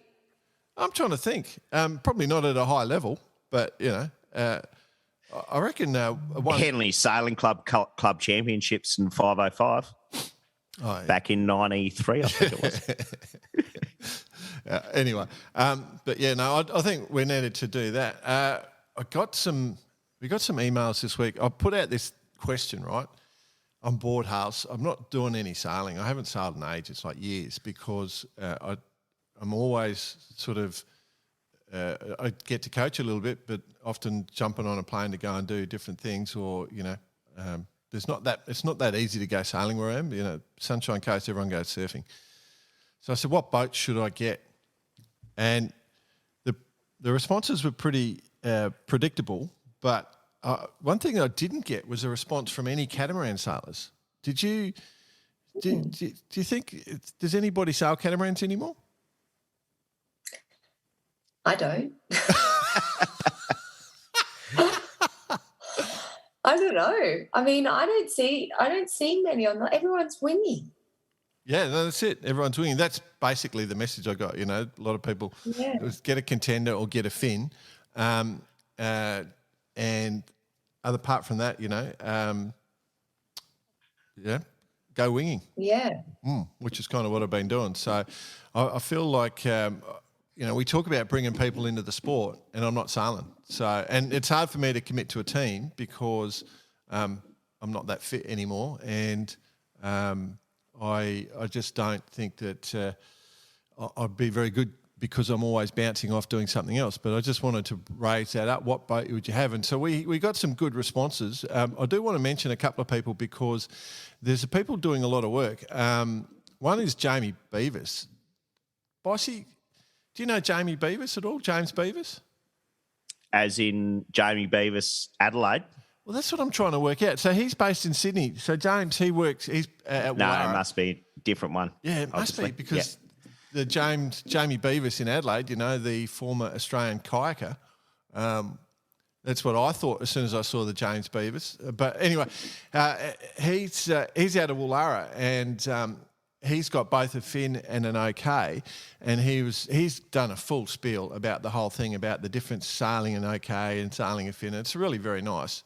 Put in an effort, but he did say at the very bottom, feel free to let people know if they're interested in sailing a fin. We'd be happy to get them out on the water for a test. He's the best contact. So if you're based in Sydney or, you know, in Australia and you want to have a go, Jamie's put his hands up, which I think is pretty commendable. So if you're looking and thinking about a fin, there's some good, strong fleets, as will be evidenced this weekend in Brisbane. It's certainly worth jumping on. But I just wanted to give him a little bit of a plug. Just see if you can pick a trend here. I got a lot of responses from a James. I got a Jacob. I got a John. I got another James. Everyone... All going to Jordan. Yeah. And they mentioned... why not sail a J class? Oh yeah, no, and there was there was a bunch of different boats, but predominantly the fin and the contender is where it came. I'm just trying to spot a couple more down here. I'm trying to spin down. Here we go. Michael Forbes coming through. I've never. He went the contender, but he said this is making for some good listening now, Haylee. Yeah, sorry, I apologise. But his conclusion was just get a wing foil, go windfalling and enjoy the wing. So, yeah. But just having a quick look over, like you say, the fin and the contender feature heavily for the probably the more the top end of the scale in scales to jump in any particular boat, and they're popular. Got the Contender Worlds coming up in Perth this year. Yep. So, and I know a bunch of people who are heading over for that. John Humphreys, international class, no hiking, planes to windward, single-handed, great feat, lots of fun. Perfect, you know. So there's a lot of fun discussion going on there. We're sort of...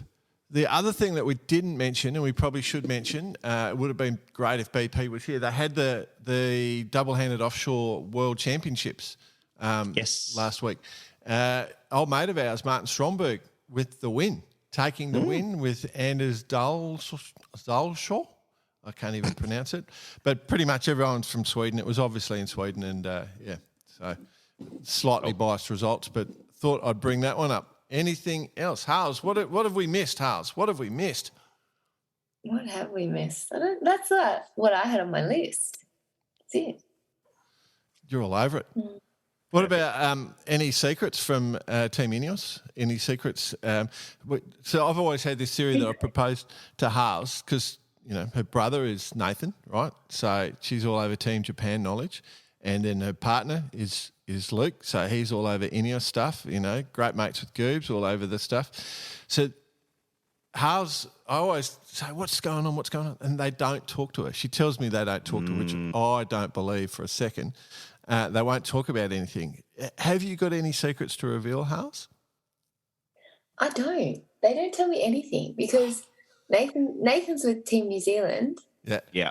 And it's just, they're just not even going to go there, which is fair enough. I'd actually rather not know. Well, I'll tell you one thing about Team New Zealand, and they didn't need to do a trip to Lake Gardner to work out that it was going to be full of water for their world speed record. But I saw a video that Glenn did the other day. They made the trip there to Lake Gardner, and we'd been mentioning it for months, basically. Yeah, don't watch It's it. going to be a while before you're going to be able to sail on it because it's full of water at the moment. Yeah. So, not sail, but do the land speed record. Yeah, So, yeah. but a good distraction away from yachting. Awesome. Well, I've been watching ice boarding video clips on YouTube this week. Ice boarding. Ice boarding YouTube. There's some dude, he did 190 kilometres or something in a few hours. He's just smoking around. I think 2 or 3 hours. He did 190 kilometres ice boarding. How's that for a session? And it looked like there was about 2 knots of wind. Dude just pushed off and then just... Well, you couldn't see the ripples on the water.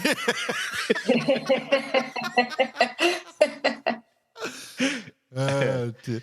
Beauty. All right, Cool. we got one more obvious piss take that needs to be done. I need to give you the venue. I need to, the old tee ball. I put the little tee in and put the ball on top and line you up with the bat so you can just smack me in the back of the head with it. So obviously, Easy target. That's it. Obviously, I took great pleasure in putting a picture up of a defender on the back of a truck saying Bicey's back in town this week, which, people love. Series Land Rover, by the way, not a defender. But, yeah, carry on. Oh, sorry. What's the term? What does that mean? What's that mean? Series Land Rover. Well, prior to the defenders coming out, they had Series 1, Series 2, Series 3, and then the defender. So, yeah. Yeah, okay. My apologies. Yeah. Carry on. And one of Bicey's great joys and pleasures is, he's got a defender and I drive this crappy brown Mazda wagon, like it's a little Mazda 6 wagon, diesel. I love it. It's very economical, Haylee. Gets a solid 22 kilometres to the litre, and you can go to, you're saving money not having a car like that, my friend.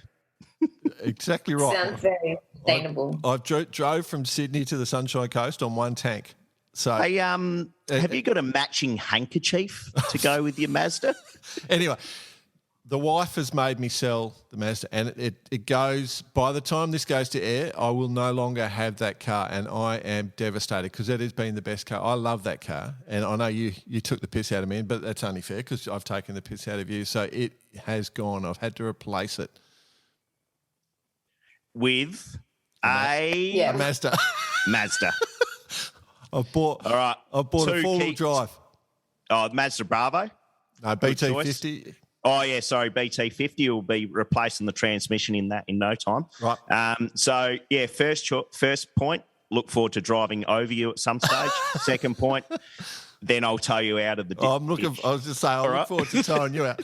I hate it, House. I've got to tell you, right, I like little cars. I don't like big, heavy cars. I just don't have a thing for them, like if I just don't like the waist and the size. And this car is huge, right? Huge, like 6 meters long. Like, you could take a family of 4. It's a huge, isn't it? It's just to make big. Yeah, just to make you look normal inside it, instead of like a clown getting out of a Mini. But my wife loves it, right? And last night, I suddenly worked out why she loves it so much. Because the car, it's the car version of me. On the outside, it looks very capable, but in reality, when you get inside, pretty shit house. It's too big, it's slow, and it's inefficient. And so, it's like she's just got the car version of me. She's in paradise. She's loving it. Mate, I can see you now. You can only get 628 kilometres to the tank as opposed to 1,034. Just true. Annoying you so much. Well, you know what I did though, don't you, boss? You know what I've done? Because it's exactly what happened. I'm sitting there going, this bloody fuel is just chewing through fuel. I hate it. I went and bought an electric scooter, and now all I do is drive around on my electric scooter. Oh, bravo. So I've worked out I can pretty much get anywhere I want on my electric scooter, so I'm sweet. Plus, the other thing we've worked out this week, despite all the sailing reposts and all that stuff that we do on our Facebook page or Instagram, the most reaction we get is when we take the piss out of each other about cars. Do you have a car, Hars? Because you're never at home. What do you got? No, I sold my car, and now I just have an electric scooter. Electric scooter. Oh, what have you Yeah. got? What have you got? I don't know what it's called, but it's pretty good. They're It's cool pretty though, good. aren't I had it in Auckland for the cup, and I just went everywhere on it. they? Yeah, it's insane. So much faster than a car in the city. It's insane how easy it is. I think they banned him in New South Wales though, so you can't take it home. Oh, I ride it in 1G. Oh, no fear. Just throw it out. It's there. not really New South Wales allowed to do what you want there. Yeah. Yeah. when you're the mayor of the city. Dear. All right. Oh, I think that's us, team. That was a good one. thanks, Hales. How's? Thanks for having me. I hope you had fun, champ. I really do. Thanks for listening, everyone. And next week. Keep the peace. Oh, BP's back. We knew we'd get him in.